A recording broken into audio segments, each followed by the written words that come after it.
मित्रांनो, big boss Marathi 6च्या घरातून झालेले आहेत 2 जणांचे इविक्शन. हो तर मित्रांनो, या हप्त्यामध्ये आपल्याला डबल इविक्शन बघायला मिळणार होतं, सर्वांना माहीतच असेल. तर ते डबल इविक्शनमध्ये कोणते कंटेस्टंट बाहेर गेले हे पण आपल्याला कळून गेले. सांगतो तर व्हिडिओ पूर्ण बघा. तर मित्रांनो, बिग बॉस मराठी 6च्या पहिले डबल इविक्शन म्हणजे पहिल्यांदा डबल इविक्शन जे व्हायले त्याच्यामध्ये सर्वात पहिलं तर आयुष संजीव याचे इविक्शन झाले.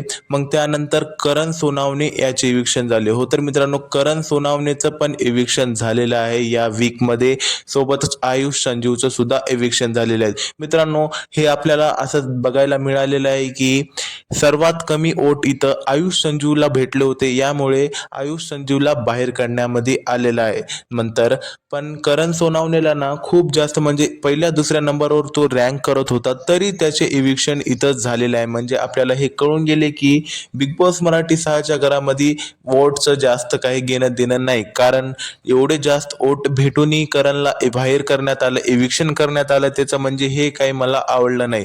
तुम्हाला काय वाटतं, हे इविक्शन फेअर होतं का अनफेअर?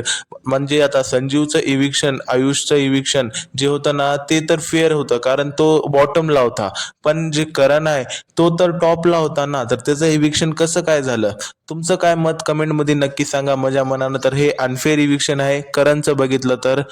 वेल, कमेंटमध्ये तुमचं मत सांगा. भेटूया पुढच्या व्हिडिओमध्ये. तोपर्यंत बाय.